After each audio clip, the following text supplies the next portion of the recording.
evening to all of you under the sound of my voice at this time. Welcome to another edition of our Government at Work program, a program designed to inform and educate all citizens and residents of Nevis, especially those of you living in the diaspora. It is important that you are kept abreast of the many positive developments that are taking place here on the island of Nevis. We are aware, of course, that there are those who, for one reason or the other, prefers to indulge in negative rhetoric, but on this program we make every effort to ask questions and get answers that will give you a true reflection as to what's happening on the island of Nevis. We therefore look forward every Thursday evening to go deep into discussions with the ministers of government, advisors, permanent secretaries, department heads, as well as top officials from the various statutory corporations here on the island of Nevis. This program, I remind you, is broadcast live on VON Radio every Thursday evening from 8 to 9:30 p.m. Then rebroadcast on Nevis Television on Sunday evenings from 8:30 p.m. It's a program brought to you by the CCM-led Nevis Island Administration and hosted by yours truly. This and other programs, as well as our Bird's Eye View programs, can also be seen on Facebook, YouTube, and NTV web page. We shall now take a short break, and when I return, I shall introduce my guests for this evening program to you. So stay logged on to the powerhouse of the Eastern Caribbean, VON Radio 860 AM. So right, St. Thomas is right, St. James is put together and build your land. Right, St. George's and St. Paul's together with St. John's. This land is enough for all to share.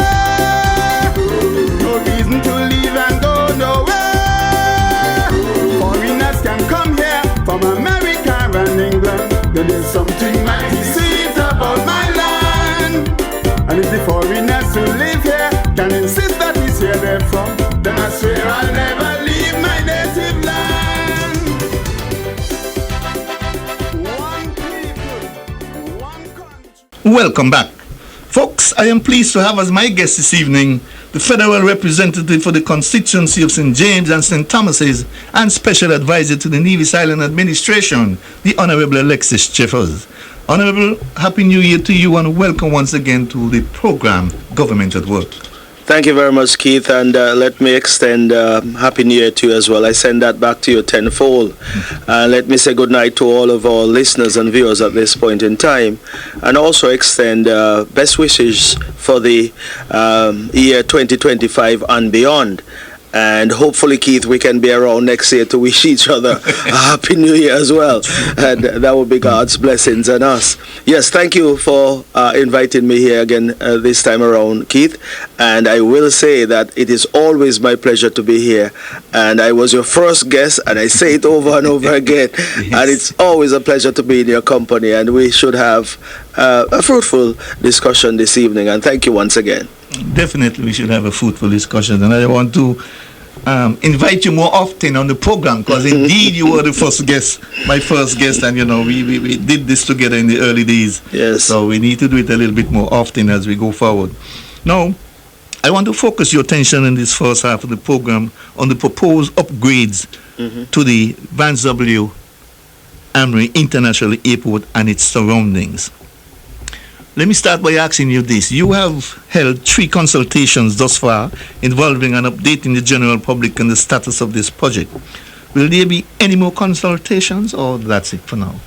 Yes, okay. Before I answer that directly, let me first of all say to the listening and viewing public that the realization of the potential of the island of Nevis will never materialize unless we have this major development done. That is the upgrade and expansion of the Vance Amri International Airport.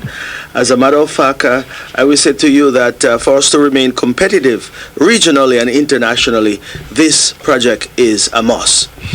You have asked about the consultations. Yes, we've had 3 successful consultations thus far, and I will say indeed we'll have additional consultations. As a matter of fact, once the project gets going, then we'll have a media team that is a part of this particular project, so that every step of the way there will be updates meted out or disseminated to the general public, because it is an important project that involves all of us. and indeed everyone should be kept abreast as to what is going on.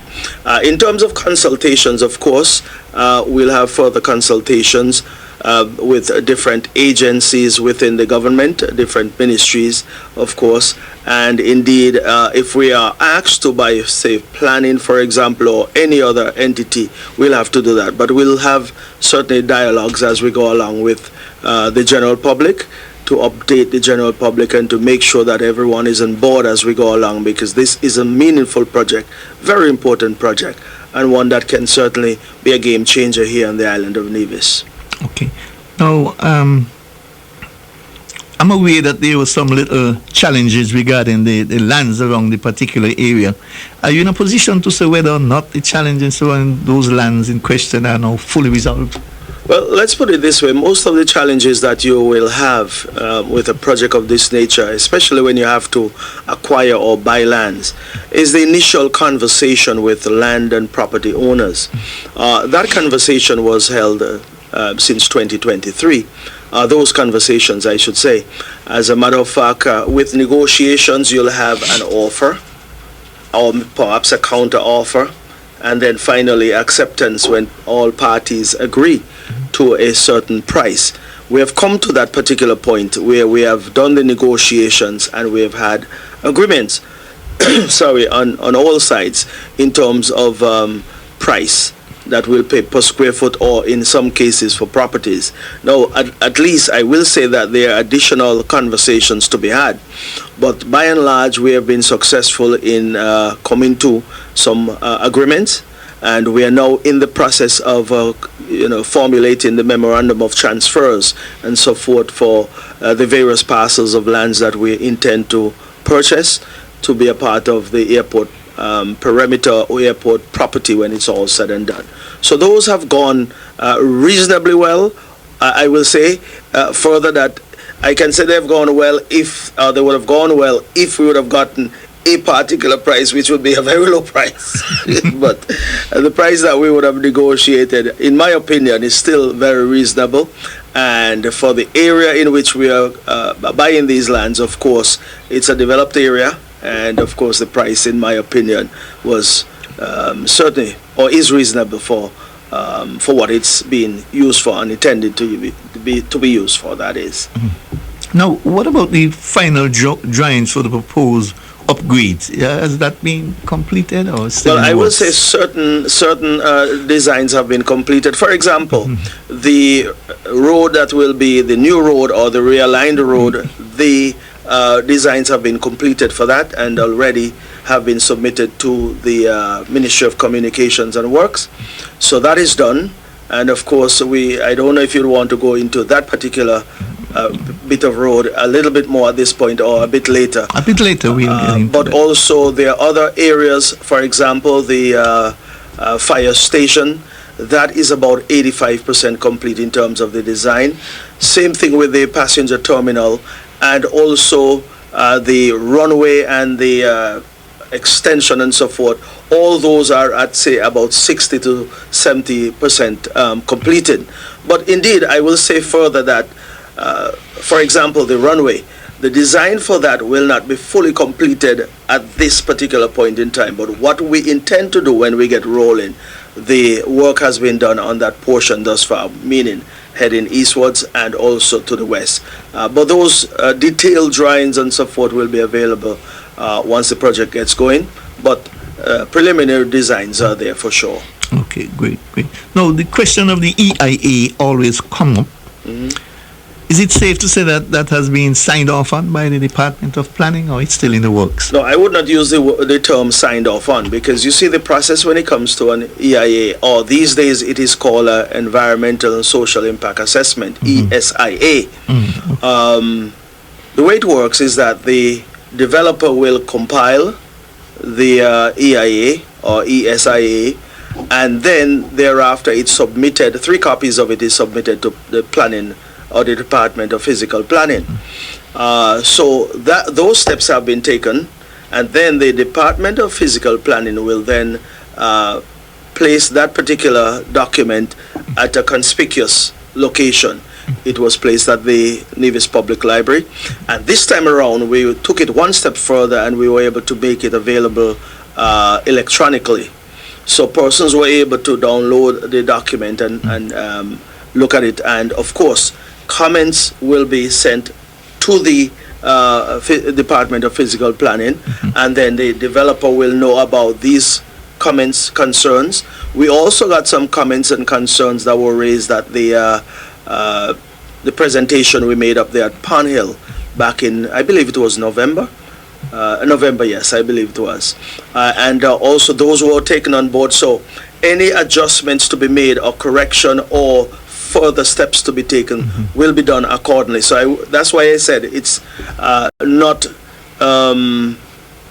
wise to say, signed off on, because there are comments, I'm sure, out there. I haven't taken sight of those, but those will be submitted to planning, and of course some will come to us, but I haven't seen any at this point in time. But if they were presented to planning will then make us aware of those concerns, so that as the developer, which is the NIA will have to take remedial steps accordingly.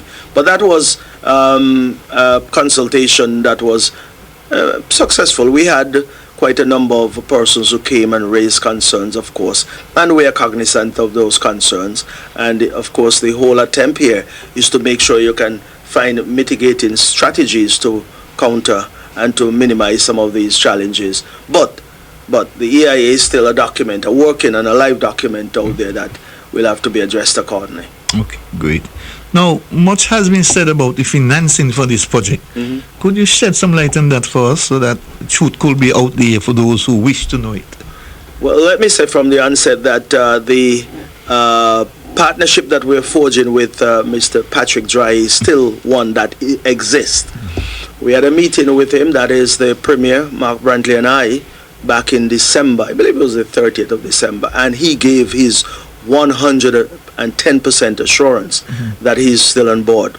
I don't know if you recall, some time ago, an MOU, a memorandum of understanding, was signed between the NIA and Mr. Drahi. What an MOU is let's put it this way. In some countries, it can be a binding document or agreement, and it can be a contract that you can work from. In other instances, it lays the foundation for an eventual contract or an eventual agreement. So that MOU would have contained some of the conditions or thinking of the financier. And of course, we then have to wait for a final contract. Now, in terms of that final contract or agreement, that will be made available as soon as that is all completed by both parties, and of course the Ministry of Finance will be the one to provide all of the necessary information along those lines. So I just want to wrap up and say on that question that of course we are still working with and ensuring that we have this public-private partnership with Mr. Dry and his team. I will go one step further as well, because we have also engaged the Republic of China Taiwan, ICDF, and we are seeking their support and financing for, and I'll go over all of the necessary items that will be covered by the different parties. In terms of the ICDF, we're looking to get financing or seeking financing from the ICDF for the upgrade of the passenger terminal, the construction of the fire hall, the upgrade of the control tower, the construction of the new bypass, if you want to call it a bypass road, or the new aligned or realigned road, and also the customs building, because we're removing all of the customs, those packages that come in via those cargo airlines, FedEx and DHL and other cargo companies. We're moving them out of the passenger terminal. Currently, when you land at Van Summer International Airport and you come into the arrival area and into the baggage claim area, that's where all of the baggage that comes off the airlines and also the cargo that comes on those cargo aircrafts, that's where all of it is kept, or that's where they're placed. We want to separate that, whereby we'll have a separate location on site for cargo. Simply, we feel like with the upgrade of this airport, there would be an increase in the volume of cargo that comes into Van Summer International. So we want that to be separate and apart. It makes it easier as well for persons who are coming to claim their cargo to do so without having to interact with persons at the airport or at the passenger terminal. That would be for passenger terminal, passengers, and also their luggage that comes in with them. And then you'll claim your cargo at a separate location. So that's what we're seeking financing for from the Taiwanese. Back to Mr. Dry. Now, his financing is for the extension of the runway. And we'll go into details as to what will be done under each particular heading, of course. The extension of the runway, both eastwards and westwards.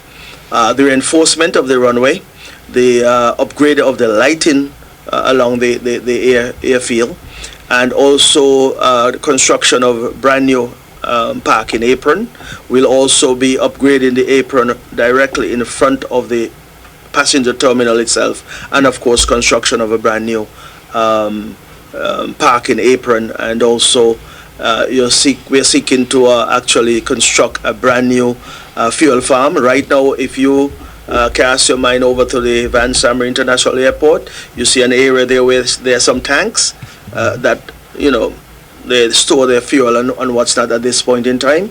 That would be eliminated, and we'll have a brand new upgraded fuel farm, which will, those tanks will hold in excess of 200,000 gallons of jet fuel, and also we'll have avgas, which is for the smaller, lighter aircraft. Then, of course, we'll have the construction of the aircraft hangar, and also the construction of an FBO, which is a fixed base operation. Now, the fixed base operation is actually what is utilized by persons who fly in on those private jets or business jets.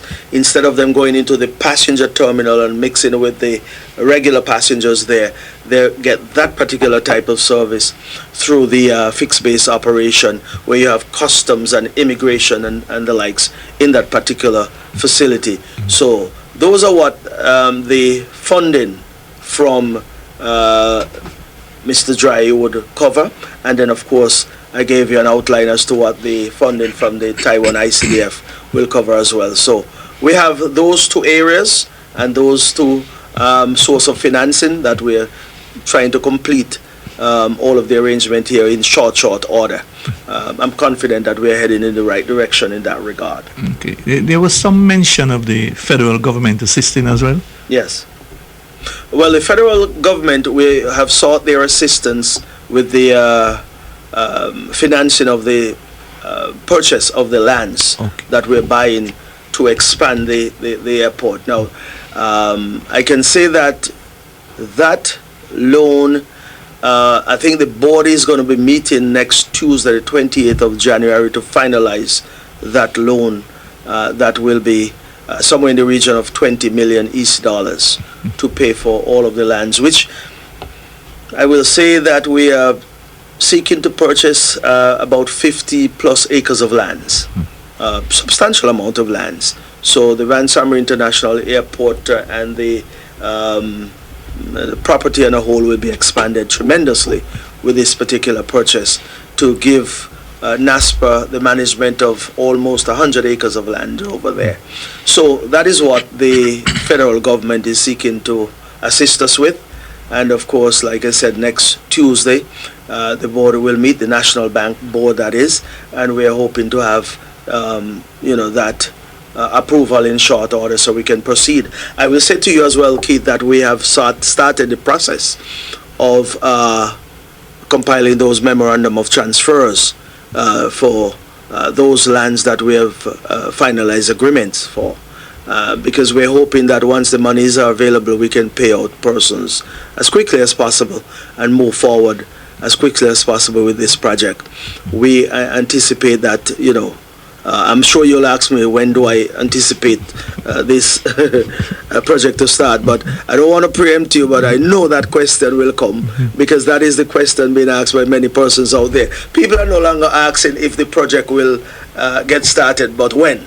True. And that is a good thing because we have been steadfast in our pursuit with this project, because as I said from the onset that we will not realize our true potential as an island and get to the level of development that we're seeking to get to without this particular project being undertaken and completed. So I suppose if you were to ask me when do I anticipate, this quarter we anticipate that we'll move forward with our groundbreaking ceremony and get work started over there at the Van Summer International Airport, because I want to remind you and remind the general public that we are seeking to undertake this project and have it completed by December of 2026. Okay. For that festive period, we would want to have, at least, the facilities open, ready to receive the world. Okay. And that is the plans that we have and that we're working on at this point in time. Okay, great. Now, there's some properties in close proximity to the airport. Which properties will have to be moved as a result of the pending upgrades? Okay. Well, we're not touching any properties to the north. And when I said to the north, you're talking about the seaside of the airport. Okay. Of the airport runway. On the south side, you're looking at Tire World, which is pretty much where most of the parking would be done in terms of the aircraft parking and so forth. You're looking at, there is a building that is on the southeast. Well, it's on your left hand side as you pass the top of the airport parking lot. There's a white building there with a white roof. That, of course, that property is one that will be sending the island main road as we extend towards Newcastle. The main road, that is, would go through that property. So that's one of the properties that we're seeking to purchase as well.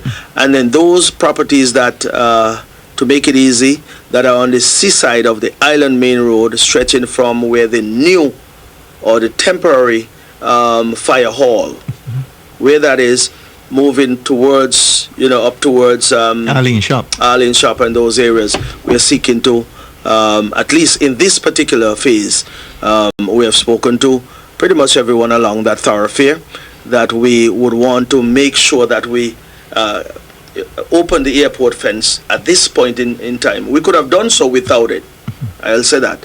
But in terms of the larger aircrafts that will be coming, and of course the fume and so forth from these aircraft, you don't want persons to be safe and persons to be in a healthy environment. So I believe it is wise of us. Plus, what is most important though is the fact that the control tower, with the extension of the runway, there are obstacles. They are considered obstacles at this point in time, because right now as it is, you stand in the if you were to go in the control tower and look eastwards, then you cannot actually see the end of the runway because of vegetation, those tall trees and so forth. And it has been a perennial problem over the years, and there have been a back and forth regarding these things. But we feel it is time to eliminate that problem if we are upgrading and we are seeking to attract, aircraft out of the United States, for example, and American Airlines.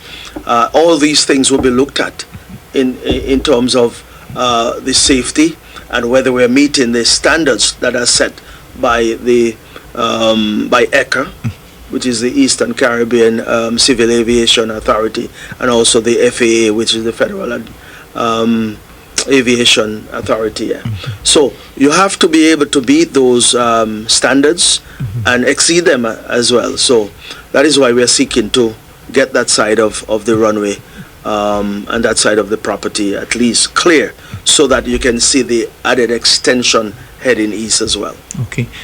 There's two buildings just on the is that the northern side where the police station used to be? They used to have a police presence right there, right. The pink building. Right. That building and the one belongs to Marion Jeffers. Will those two be? Well, those are not in the project that we are seeking to the things that we are seeking to do with this project. Okay.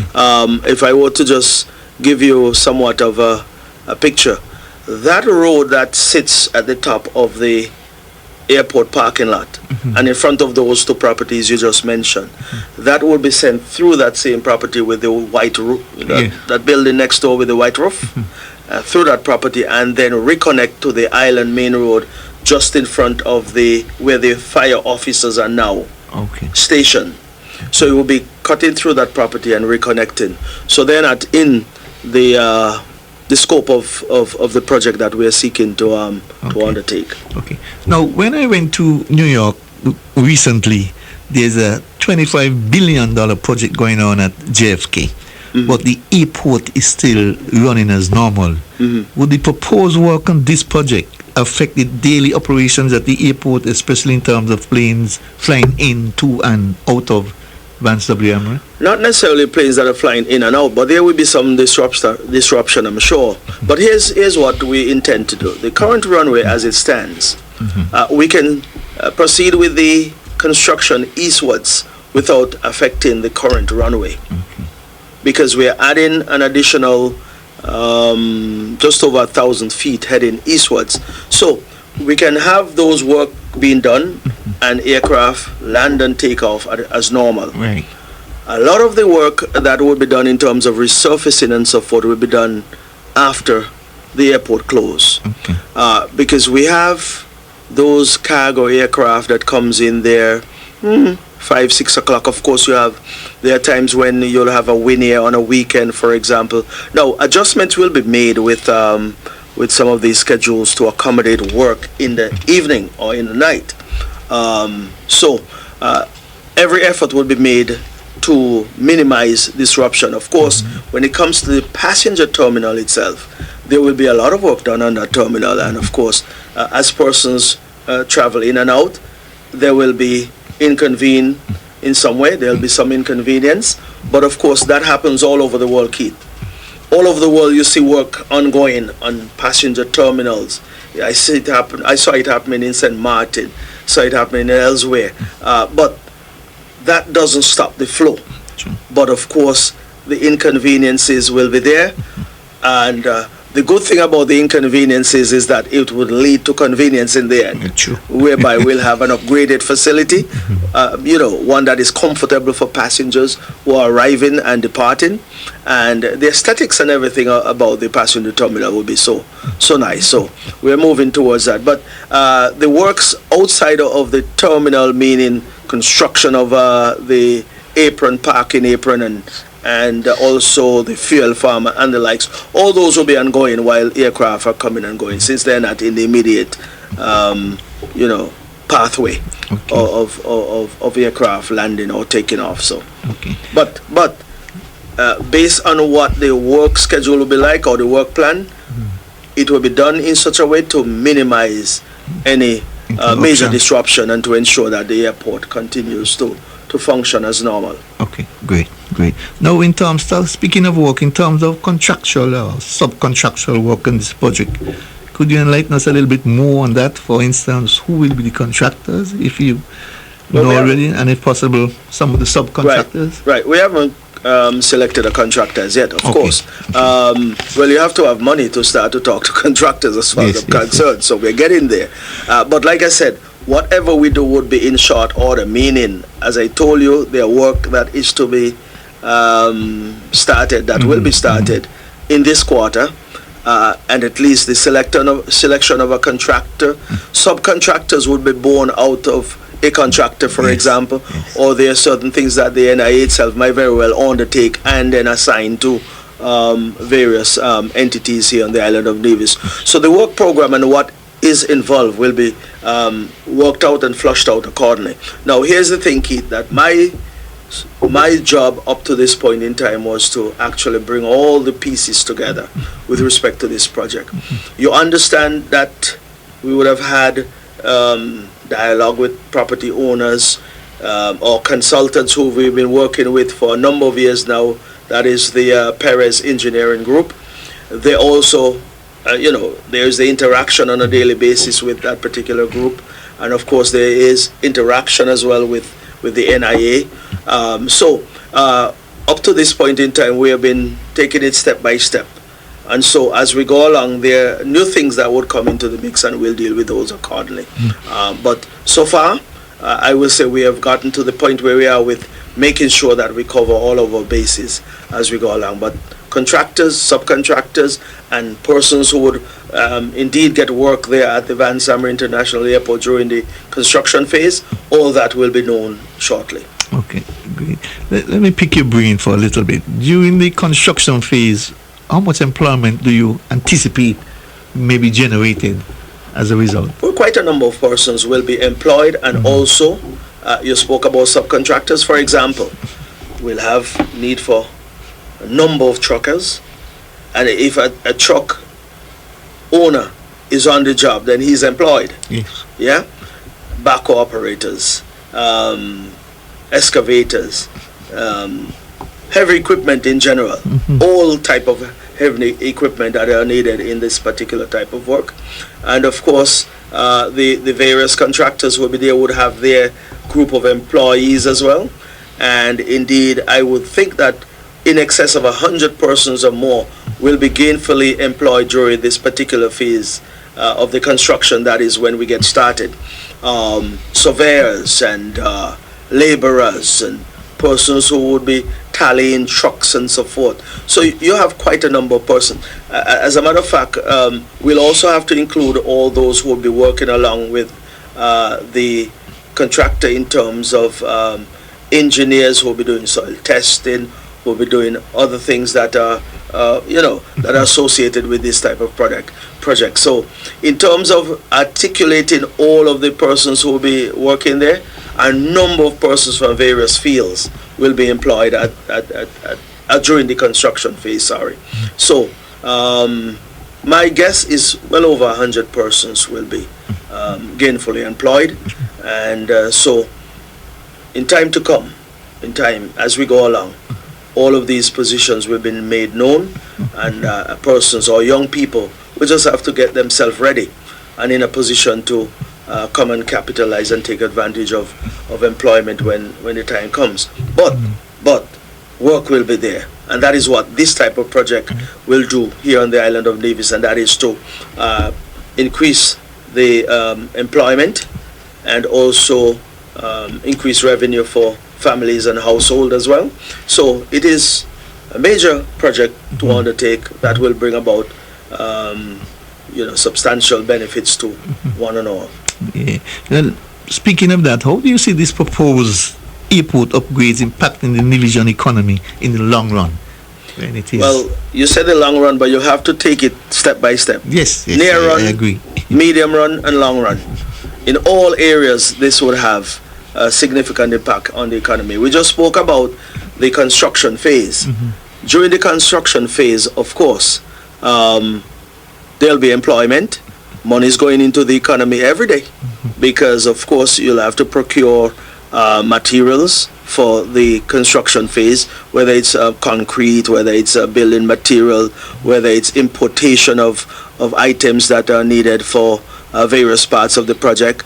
And indeed, persons will collect their paycheck at the end of every 2 weeks or every month, whatever the case might be. They collect their monies, and they'll have to be paying social security deductions and the like. And once they collect their paycheck, then they go to the various shops and bars and supermarkets, pay their mortgage, pay their bills, pay whatever. So in terms of the impact on the economy, there's a multiplier effect to a particular project like this. Yep. Every aspect of the economy, every area of the economy will be impacted in a large way and also in a small way, in every possible shape and form. Okay. So that being said, that is the construction phase, which we consider to be in the near term. It's about 18 months, but we want to go beyond that because, of course, this would seriously and positively impact our tourism product and our tourism sector. Keith, I will say to you that there are persons who are seeking to come to Nevis, but to get to Nevis, they have to go to different countries or islands to get to Nevis, meaning you're trying to get to point B, which is Nevis, but you're leaving point A, the United States or wherever the case might be, but you have to go through Antigua, through St. Kitts to St. Martin to get to Nevis. That is a serious impact, a negative impact on our tourism product in terms of going out there to spend money to advertise Nevis and say, come to Nevis. But when asked, how do I get to Nevis? You'll have to get on a plane in Miami and then go to St. Martin or go to St. Kitts or go to Antigua and then fly over to Nevis. In a sense, persons can tell themselves, I can leave Miami and go to Nassau, Bahamas, whatever the case might be, Jamaica or wherever, close by, which is just a hop or a skip or whatever the case might be, point A to point B. So in the medium term, we are seeking to build our presence in the international market by ensuring that we're providing that ease of access to the island of Nevis. I'll go one step further. For example, let's say 3 o'clock our time here tomorrow morning. Persons are getting on a plane in California. Let's say 3, 4 o'clock. I think they are 4 hours behind us right now. So they're getting on a plane, to fly to Miami. Get to Miami the early hours of tomorrow morning, and then they'll come to St. Kitts, for example, and then take a boat over. Some people like that particular feature, some don't. But I give you that example to tell you that a person like that, or traveler, or tourist, potential tourist, look at that, and it's a good distance. But they'll come, yes, but we want to make it easier than that. So when they get to Miami, they're coming straight to Nevis. Okay. And that is the point I'm trying to make. When you get to Miami, just as it used to be in the past, when a person left the mainland, the U.S. mainland, they came to Puerto Rico, and from Puerto Rico to Nevis. And I was happy to hear one of the principals that is involved in that hotel over there in Uwali, that those were the days when the American Eagle was flying out of Puerto Rico. Those were the days when they made the most money. True. Because persons were leaving Miami into Puerto Rico and then straight into Nevis. People want to get to their destination quickly and easily. True. And so this upgrade that we are seeking to accomplish is to make it easier for persons to access the product that we have here in Nevis. We're not competing with anyone. We're not saying that we're trying to block anyone from going to anywhere. But we're saying we want to compete internationally with all those players out there, because we have the amenities that can compete and compare with anyone else out there, whether it's Jamaica, whether it's the Bahamas, whether it's Antigua, whomever. We have a good product here in Nevis, and we want persons to come. And so I am happy to say that in the medium term, that is what we're seeking to do. And in the long run, as the medium term develops and provide us with all of that good report and good information out there in all of the database that you can now fly into Nevis, more will come. Not only that, with the upgrade, it would also open up the door for additional foreign investments in Nevis. And what I mean by that, it is time for us to get another hotel here on the island of Nevis, no doubt. I believe that there are others who have been contemplating, but because of the difficulties I just spoke about, that is why that they have withheld their investment. We are saying with this construction now, that should be the start of good things to come in the long run. And so I am seeking to, I'm speaking to those out there who have been contemplating that things will be ripe for investment in a major hotel. We need to see another hotel here on the island of Nevis, not a name that exists currently. We want to get a name that does not exist in the Caribbean. You remember when Four Seasons came? Of course. How many of the Four Seasons were in Nevis at that? Not Nevis, but in the Caribbean at that time? None. None. Okay. So that is significant. When Four Seasons first came, that's when the expansion of the Van Samre International Airport took place sometime after. But after that was done, that's when you saw 4 flights per day. Yes. A flight left in the morning at 7, came back at 1 o'clock, left at 2, came back at 5 p.m.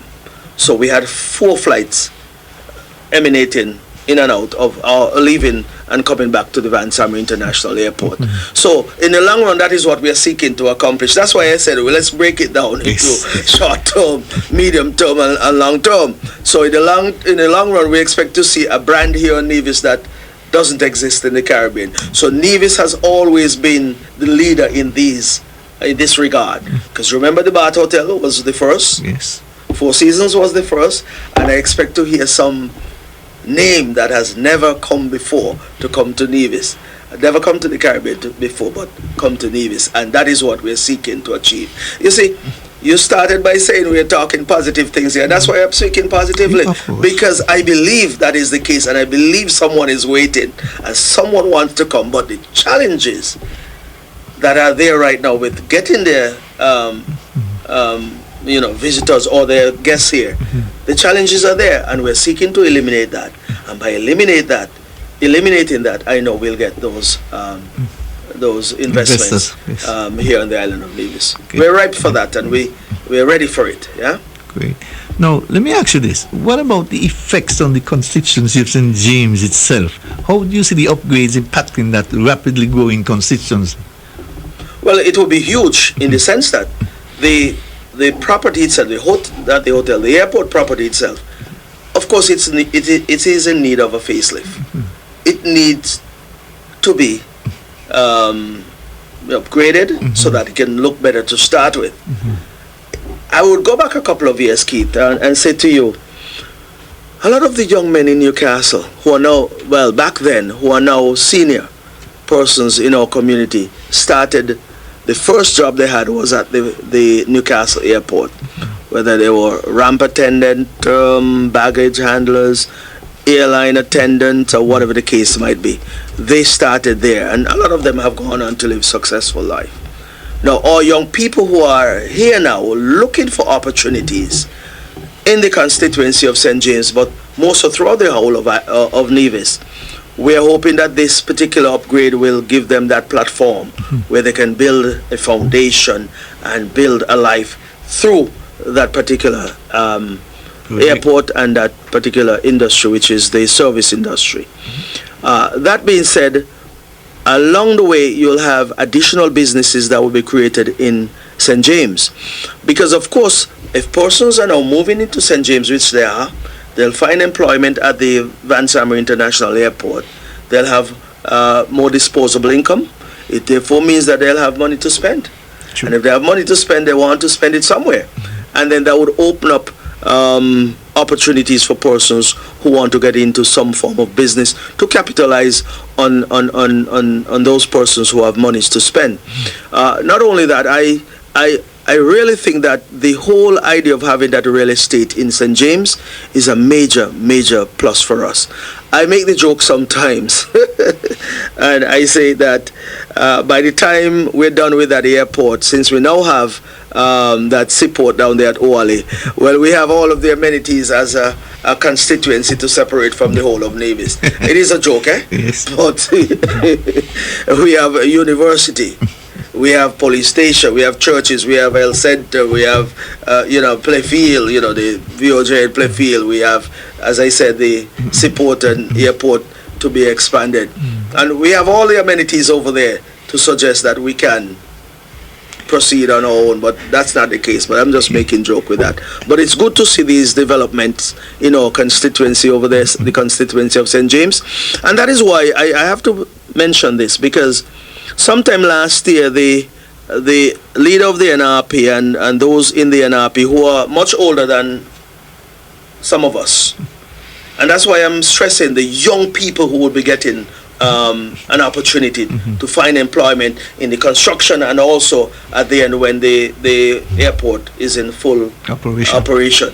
Those older folks, and I'm not knocking older people, because I cannot understand for the life of me why on a Friday afternoon in the hot sun these persons would have gone up to the airport with their placards and suggesting we don't want an airport expansion. When in truth and in fact we are doing this to ensure that our young people leaving school, or young people who are thinking about coming back to Nevis after they completed their studies abroad, that they have opportunities in their own land or in the land of their birth. And that is why I just cannot understand why anyone will be opposed to such a project, and this particular project that is.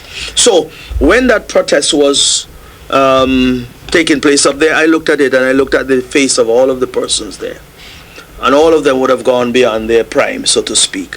But I am thinking about those young people who are coming up, who are 19 years old, 20 years old, who have their full life ahead of them. The opportunities have to be there for them to at least build a life here in the island of Nevis and to be the face of Nevis at that particular airport. Because when persons arrive, you'll meet your immigration officers, you'll meet your customs officers, you'll meet your taxi operators, you'll meet airline attendants. So these are young people who will be meeting these folks. And keep in mind, there's a saying, you never get a second chance to create a first impression. True. I've heard that for all my life. So those are the young people we are catering to, and those young people who will eventually find work there to be here, whatever it is, a refueler, or work at the FBO, work on the ramp, whatever the case might be. Those are the ones that I'm happy for, that we are creating this opportunity for them to really grow in this island and be the face of this island going into the future. We're old, Keith.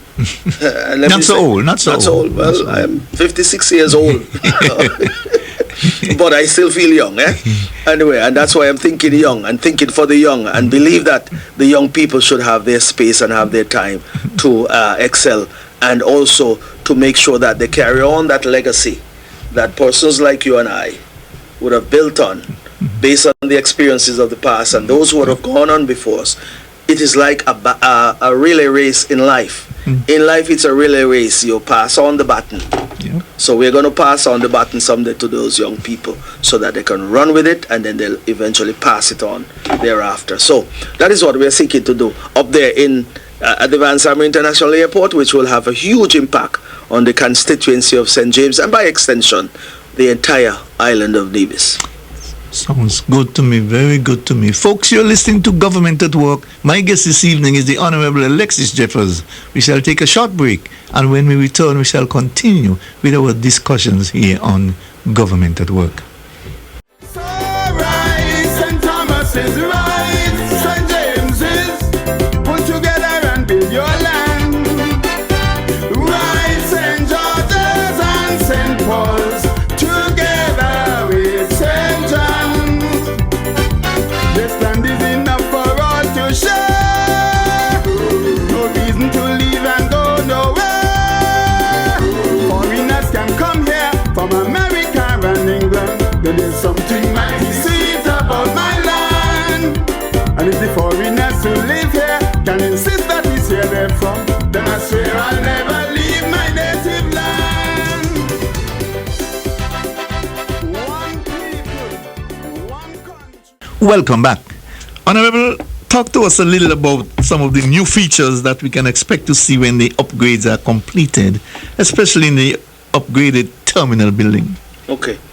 Well, I went through, like, not in details, but I'll go into details now in terms of what will be accomplished over there. Right. In terms of the runway, well, we'll see the expansion of the existing runway to a total length of 1,850 meters, which is just about 6,070 feet. We'll expand to the west, which will be just about 860 feet to the west and 1,207 feet to the east.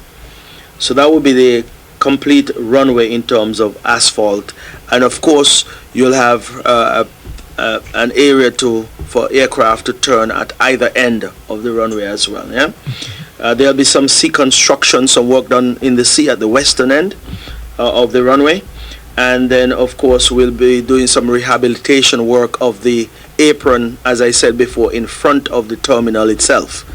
And construction of new taxiways. There are 2 brand new taxiways that will be constructed, along with a brand new parking apron, which is in the vicinity of, as I said before, Tire World and that area, those areas, right?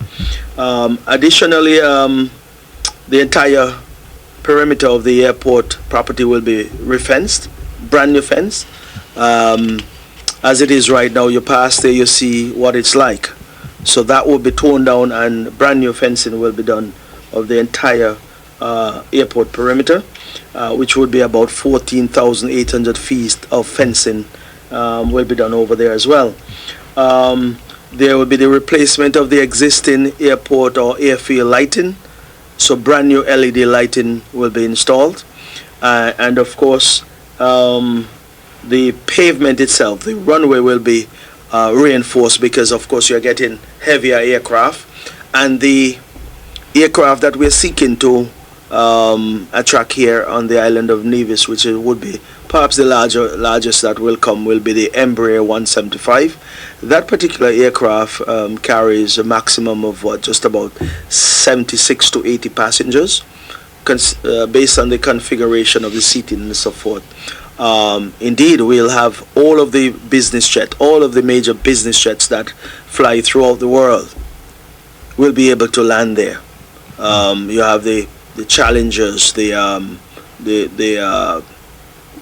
what you call it now, the global 7500s and 7000 Learjets and Gulfstream. All of them will be able to land there and take off from that airport, the completed runway, full of passengers and full of fuel. And that has been the challenge over the years, whereby aircraft would have had to leave here and go to St. Kitts, for example, for fuel, go to Puerto Rico or other destinations, St. Martin, to get fuel. Those tend to create difficulties for aircraft owners. That is not why they buy their aircraft. They buy the aircraft to go from point A to point B and do so in a quick period of time and not have to waste time elsewhere. So there'll be also improvement in the drainage systems around the airport. If you can recall, over the years we've had issues with flooding in the area. So I believe there are about 9 different water courses over there. All of those drainage issues will be eliminated with this upgrading the drainage systems around the airport perimeter. And also I spoke before about the realignment of the main road that currently runs in front of Tire World. That will be eliminated since they will be considered parking areas. Then there'll be a roundabout just in the vicinity. If you know where those containers are, those white containers that sits there in the vicinity of Sunshine Shoppers, there'll be a roundabout in that vicinity. The Sunshine Shoppers will remain though. Yeah, we figure that to be an important part of the overall environment there in terms of the service that they provide. It's a restaurant, so we feel it is important to remain. Brand new fuel farm, like I said, will be built, which will be on the western end of the airport property. And indeed, a new fire hall that I mentioned before, that will be built. If you cast your mind up there to the airport, you know where the existing the older fire hall is. There is an open space there, which is between the new temporary fire hall and the old one. There's an open space there. That's where the new fire hall will be built. In terms of the control tower, there'll be minimal work done on the interior per se, but on the outside there'll be at least some improvement in terms of the exterior work, some new facade and new work, some new upgrade will be done on the overall appearance of the control tower. The structure itself is very sound, based on the analysis that was done. The structure is good. It's in very good shape, and even at the height that it exists, they would be able to see the extreme end, eastern end of the runway, the western end, and the environment and the parking areas as well too. So there's no need to do anything further other than to upgrade the exterior and make it look a lot better than it is. And of course, I did mention about the cargo facility that will be constructed. It will be about 5,800 square feet of a building, that is.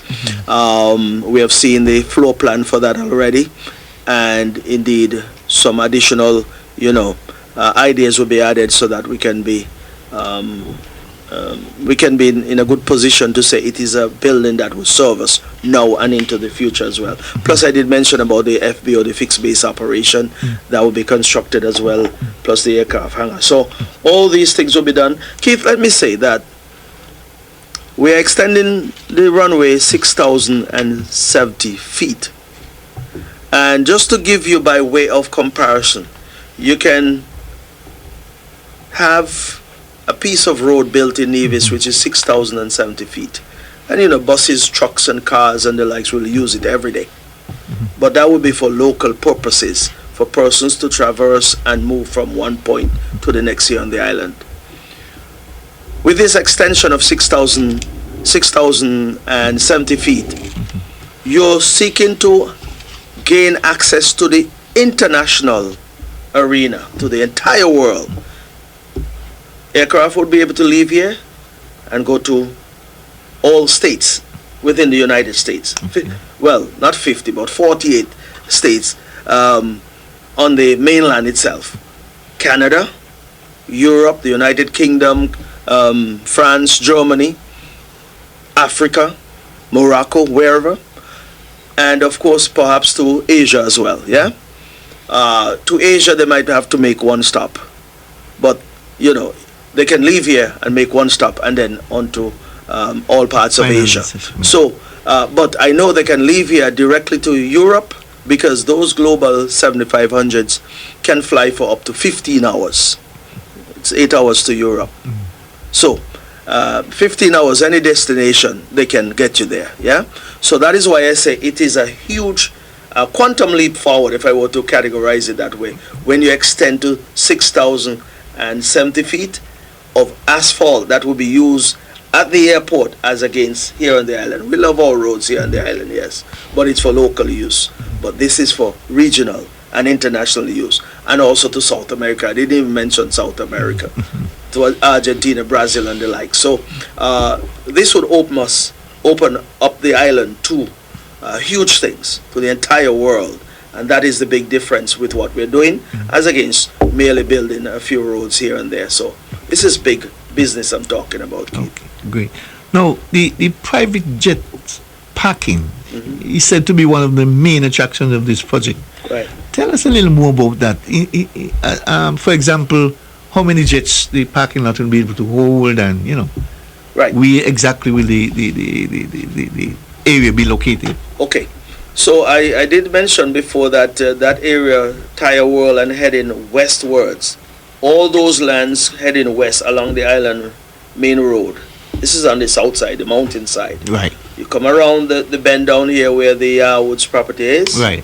And then midway, so to speak, between the Mount Nevis entrance and that corner that I spoke to you about by the Woods, then that's where the road, the actual island main road, will cut through those lands and headed all the way over towards the back of Sunshine Shoppers. Okay. So all those lands on the seaside of the island main road will become airport territory. Right. So in terms of parking area, in front of Taiwan, all those lands around there will be considered parking areas, and we're seeking to, at least in the initial stages, to have apron the size that can accommodate up to 50 of those private jets, because you'll still have some parking for smaller aircraft in front of the passenger terminal, but down here by the Tire Wall area, and I'm using Tire Wall as reference, but all those areas there we're seeking to purchase, all there would be parking areas for. At least it can accommodate 2 of those Embraer jets at any given time, along with at least 50 of those private jets. So more than enough parking will be there to start with.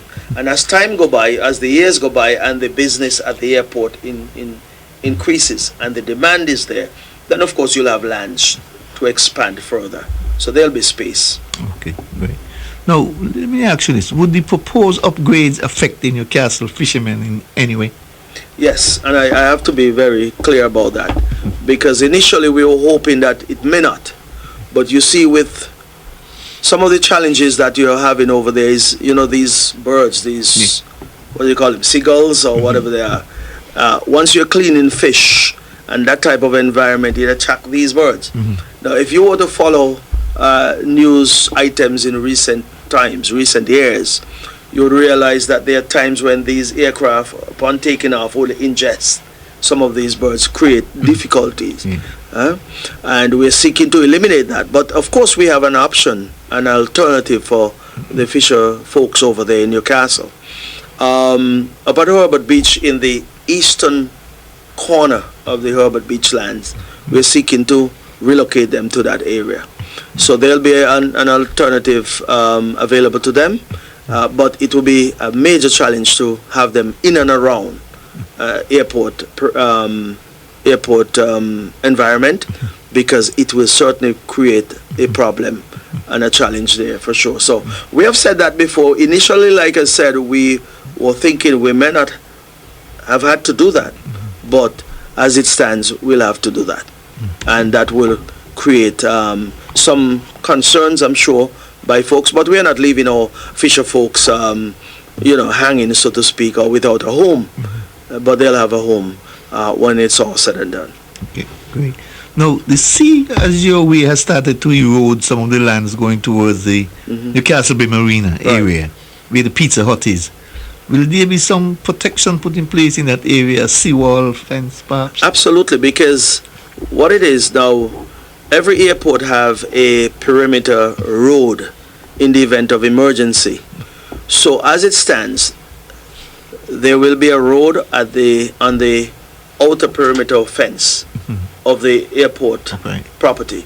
So through that same area you're talking about, there will be some city fence done so as to put in the road to run along the fence all the way up to the extreme end of the airport fence at the eastern end. So you'll have that road coming at the bottom at the western end, and it will make its way all the way up. So that existing road that is over there right now, that take you to the Pizza Beach, that road will be, of course, upgraded, and it will form part of the perimeter fence, perimeter road, that would take persons from the airport or, security and whomever, emergency vehicles, whatever the case might be, will be able to traverse that area. So there will be some work done to ensure that there is some city fence there and some revetment put in place so as to protect the airport property and also the road that will be constructed there. Okay, great. Now I want to go back to the road, because you mentioned the road, the diversion road, quite a bit. When you come off the Catalan part, the smooth road end right here, is that where the turning is going to be to go? Well, not exactly, but I'll you go further give down. it another 100 feet, thereabout. You go through the Chatterton's land. Go through the Chatterton's land, exactly. Okay. So add another 100 feet onto that, and then you'll have the turnoff right there. A beautiful intersection will be put in there as well too.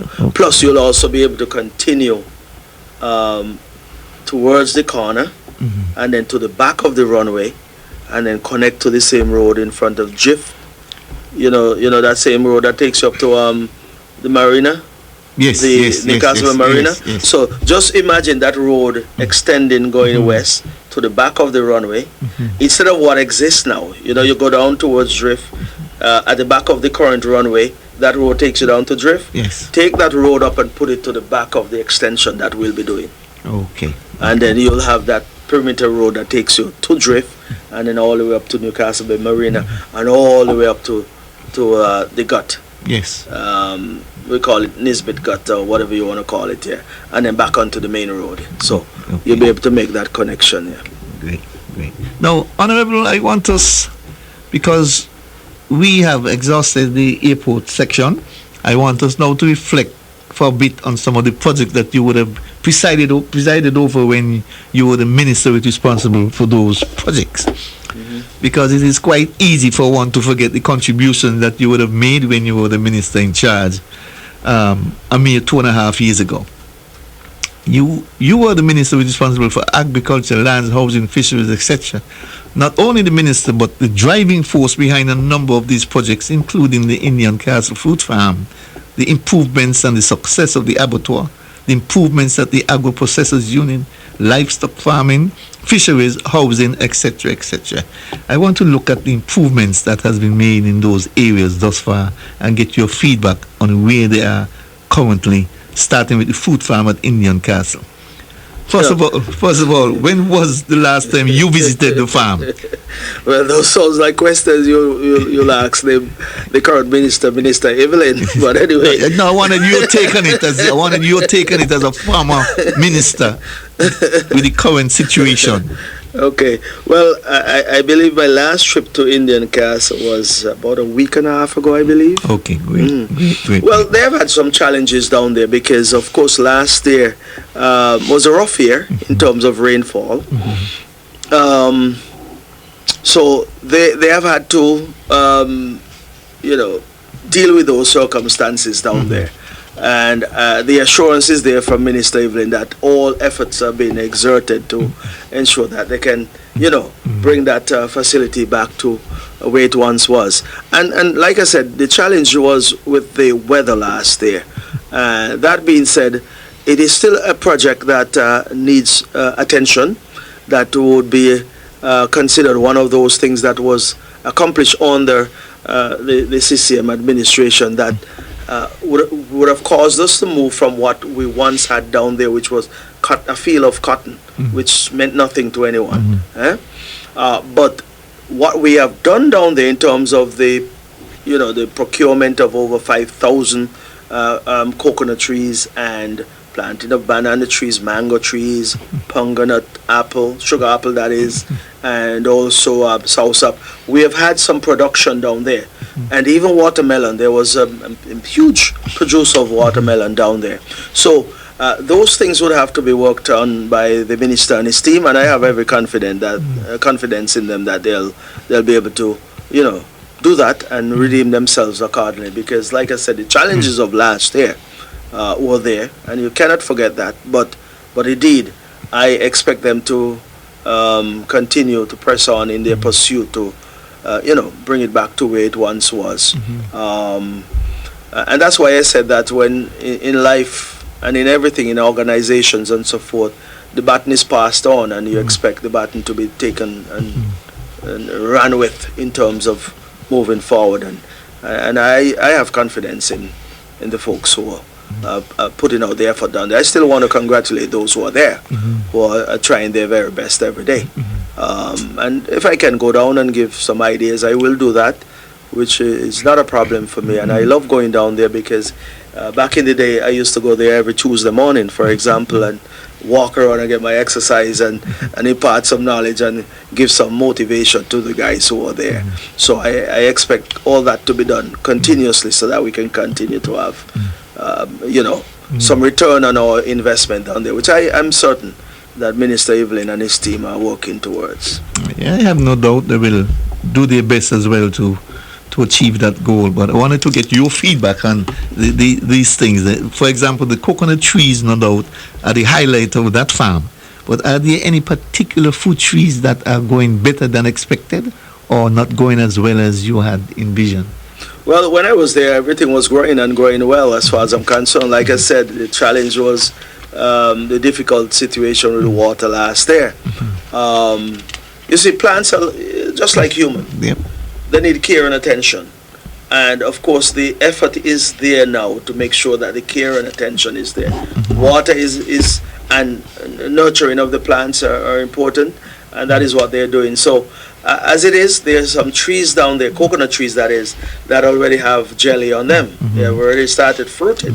Yeah, and we have had a substantial amount of soursop that has come out of down there, along with gooseberry and bananas. So we'll get back to those days. I see it in the making, and that is why I'm just giving my word of comfort and word of encouragement for the team to continue to press, because that is a signature project that has to be kept alive, have to be kept going. So I expect the best out of all of the folks who are involved. Yeah? Okay, great. Now, the abattoir is an area that is doing wonderfully well at this time, producing some quality products. But there are those like me who believe that the time has come to take the production to another level in terms of its quantity and its export market. And your thoughts on that? Well, you see, to get to the point where you're exporting anything, you have to have an abundance. Yes, that's where it's An a quantity. abundance of whatever you're producing to export. For example, any product that is produced that is made from beef, then you have to have a good stock here. I mean, a good herd. You know, you have to have your herd up to shape and a good supply of beef from your farmers or your livestock farmers. Even mutton, in order to produce or the abattoir to have anything to produce and to bring to market, there must be a substantial amount of mutton available to them. Chicken the same way. So in essence, I would love to see items being exported on a regular basis. There are some items like ground beef, for example, make its way to the supermarkets and St. Kitts, like Value Mart and so forth. And I'm sure persons who come to the island will purchase some of these products like sausages and bacon and the likes and take them with them. But you're talking about exporting, and at the level that you're speaking about, we need to have more supply. You have to have the supply available to you. And of course, in everything, you always hear that we should be seeking to substitute import or import substitution. I, for one, in all of my discussions, I always said that that is a broad discussion to have about import substitution. What I want us to do is to focus on what I believe we can produce enough of that we can consume locally and export. And that is why I've always emphasized, for example, the poultry industry. Yes. We can talk about that because that is an area that I believe we can have some strength.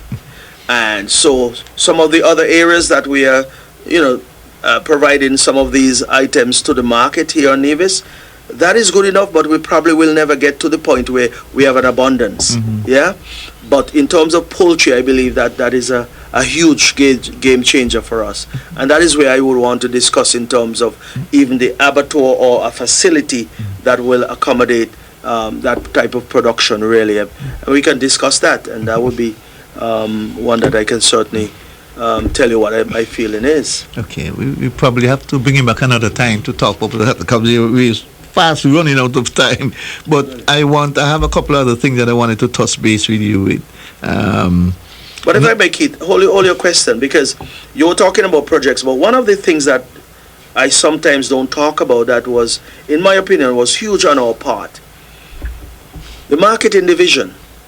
Remember, it was down there in Charleston, to the back of the market. Yeah, was in squalid condition, and really you couldn't have our farmers bring in their produce there or our workers in that environment. And so in 2020 thereabout, we went about the process of reconstructing or constructing a brand new marketing division up here at Prospect. I'm always pleased with the results of that. We have 6 freezers up there, walk-in freezers, different temperatures, and farmers would bring their produce there and store them there as well. And of course, the marketing division there is doing a fantastic job. Every day they send out these flyers with products or produce that they have available, and so you have less wastage and less spoilage as a result of that, and I'm pleased about that. But it don't get as much recognition, and we don't talk about it as much, but that is huge for our farmers and for the department as well. And that would have happened somewhere around 2020, like I said. Yes. And other things that we would have done in terms of the expansion of the veterinary clinic. Remember that piece of building was there for about 40 years before the expansion was done. Yes. And of course, we would have done other things of procurement of different pieces of equipment and so forth. So we did a phenomenal job. And of course, Minister Evelyn can take some credit as well, because he was there between 2013 and 2017 as the permanent secretary, and he would have done a phenomenal job at that point in time as well too. So I expect him to use all of the expertise that he has, all of the experience that he has, and press on with agriculture to take it to higher heights, because I do feel like agriculture still have a major part to play in our overall development here on the island of Nevis. I mean, it gets a lot of lip service, but it also need a lot of effort put it to the level where I know it can be, because we have to think about the difficult days and the challenging days that are to come. Yep. And we must be able to feed ourselves. If I were to say quickly as well, I know I'm holding you back, but Go ahead. I remember in 2020 when COVID hit, the whole world was in disarray. A lot of persons in Nevis would have gone to their backyard and started farming, planted long-term trees or crops like jelly and soursop, all those type of things, and had a little backyard. And a lot of persons were displaying these things on Facebook. Yep. So you go on Facebook, someone have this bunch of banana, or they have this lovely looking soursop, or some, what do you call it now, some peppers, or even some herbs and thymes and so forth, right? But I'm not seeing that now.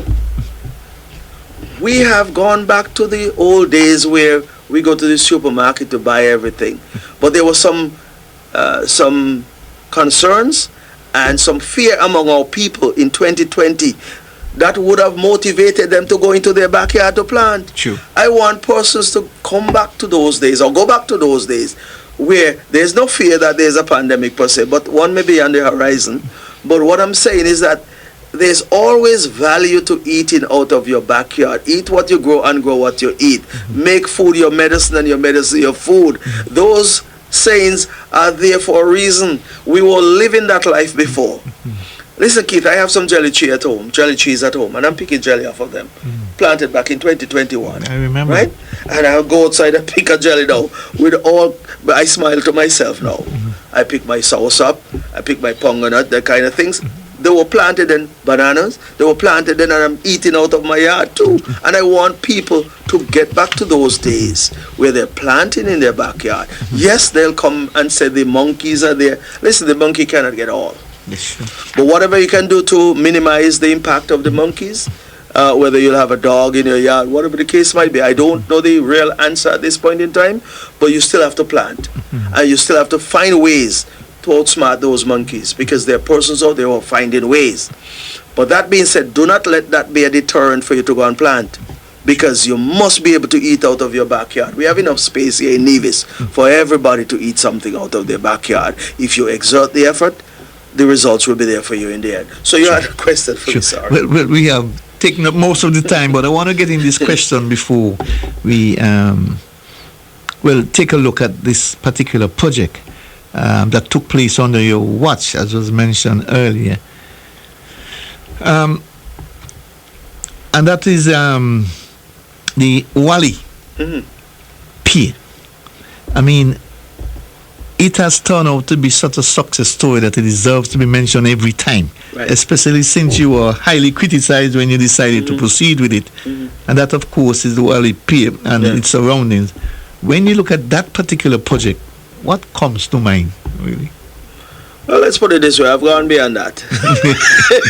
I'm just kidding. The success of it really mean. Keith, you're right. Not only myself, but the entire administration took a lot of knocks back then when we started that project back in 2016, 17, thereabout. We had our challenges. We had our challenges from all areas. Project would have started and had to be stopped for a few reasons. But what I'm going to say to you is that what I'm seeing over there now and the overall impact of that project on the island of Nevis and the Federation of St. Kitts and Nevis is one that warms my heart every day. I spend some time there just standing and watching the movements and marvel at what I'm seeing, because that is a game changer right there. Right over there, that's a game changer. Let me say, Keith, between May of 2019 and December of 2024, over 960 plus thousand passengers have passed through that facility.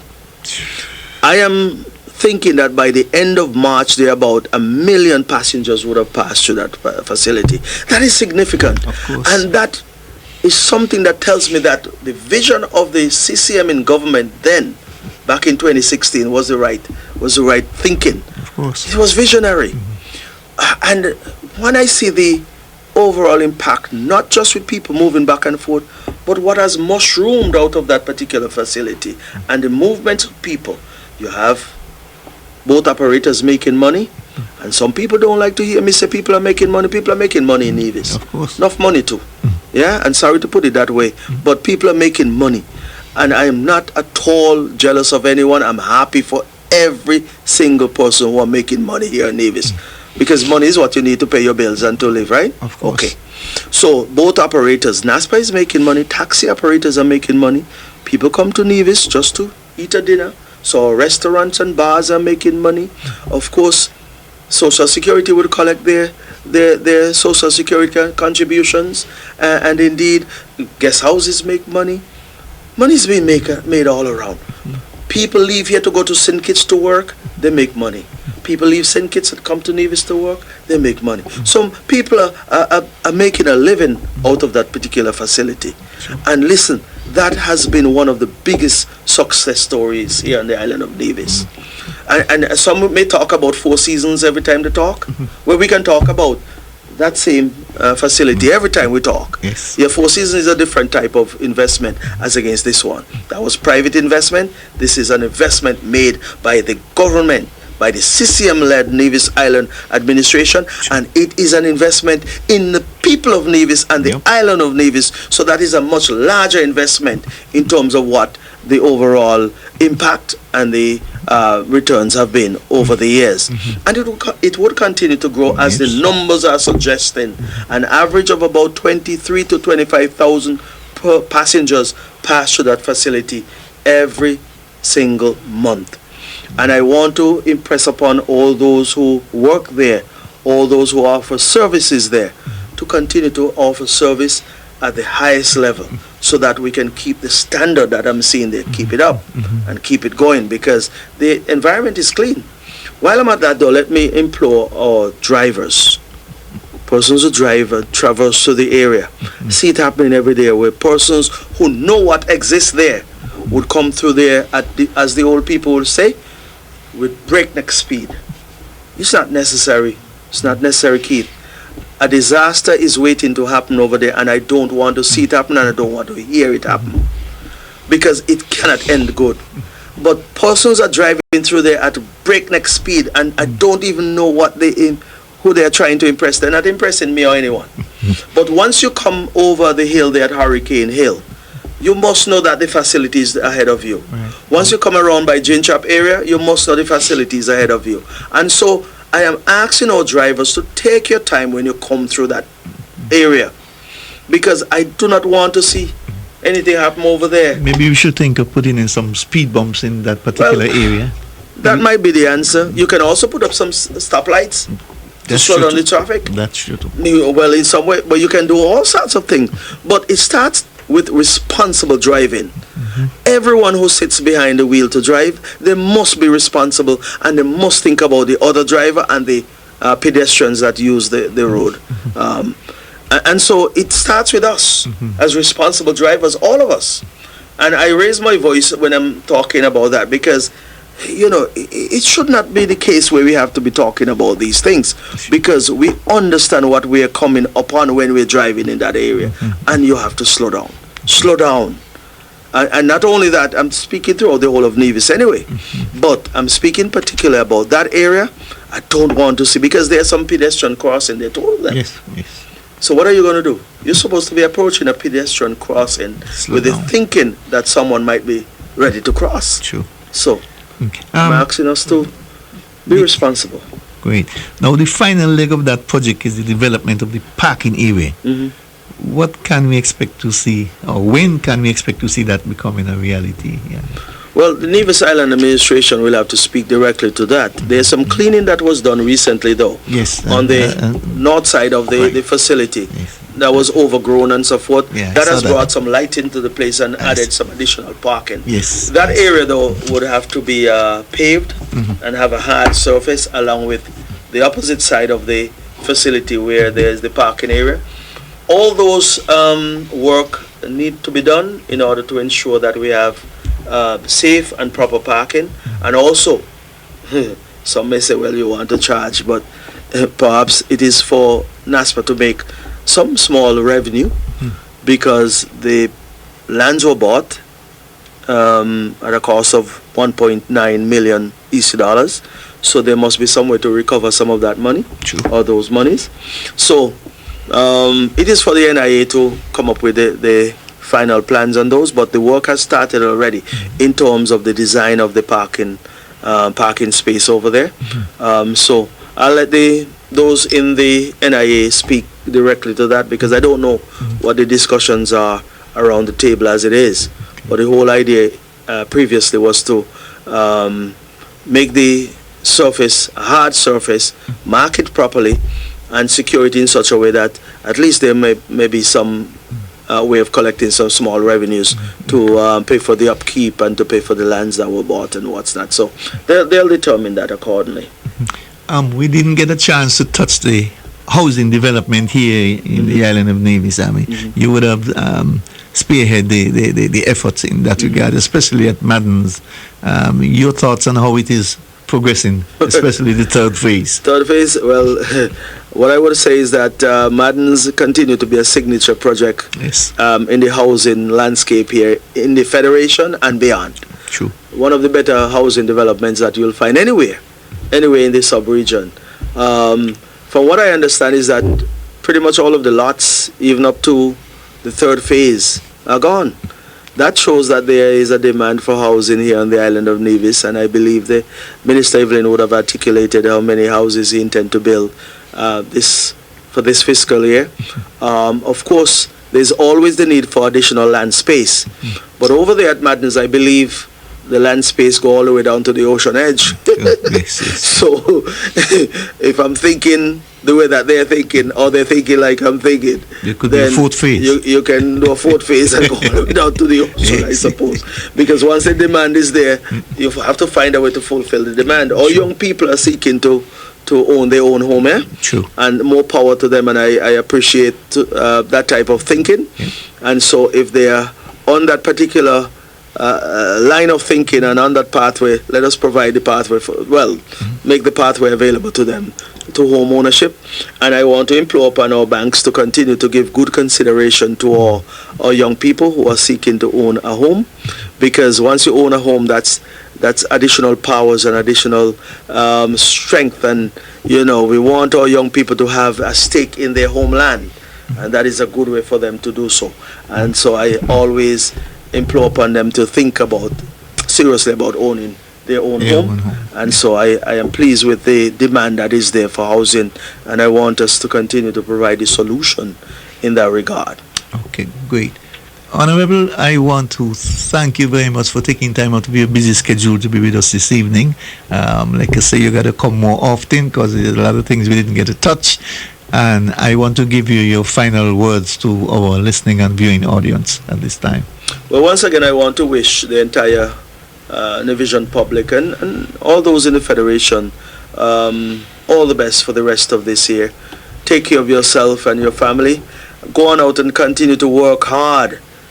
Once there are opportunities, and I see opportunities unfolding every day, because every day I see some of these advertisement or these flyers for employment. Workers, right, we're hiring. Right. So if there are jobs available out there, I am saying to persons, don't be afraid to take on 1, 2, and 3 jobs. There are some who tell you 3 jobs is not wise, or whatever the case, whatever argument is being made. I'm saying, in this small island, if you can hold 3 jobs, go ahead and hold on to them. Make your money and take care of your family. But that being said, I'm looking forward to a fruitful year, and I'm looking forward to the start of the expansion and upgrade project up there at Van Summer International Airport. That will be a project that will transform the island of Nevis in many ways. And so I am hoping that the entire Nevision public will be on board. Apparently they are, up to this point in time. Stay on board and follow us as we continue to disseminate information regarding what is to take place up there at the Van Summer International Airport. The sky is the limit right now here in Nevis. Nevis is primed to move into different places and to a level that we have never seen before. Sure. And I'm feeling good about the direction in which we are going, and just continue to ignore the noise and the negativity, and let's go ahead and grow and build Nevis together. Right. It is our land. Let us build it together. And I'm in it 100%. Keith, you're in. And Of I'm course. asking everyone to get on board. Let's build this island and let it be the place that we know it can be, paradise right there on earth. Okay. Thank you. Great. Thank you very much, Honorable. Folks, we have come to the end of another edition of our Government at Work program. Join us again next week when we shall do it all over again. Do enjoy the rest of the evening's programming. Then have a pleasant night's rest. Good night.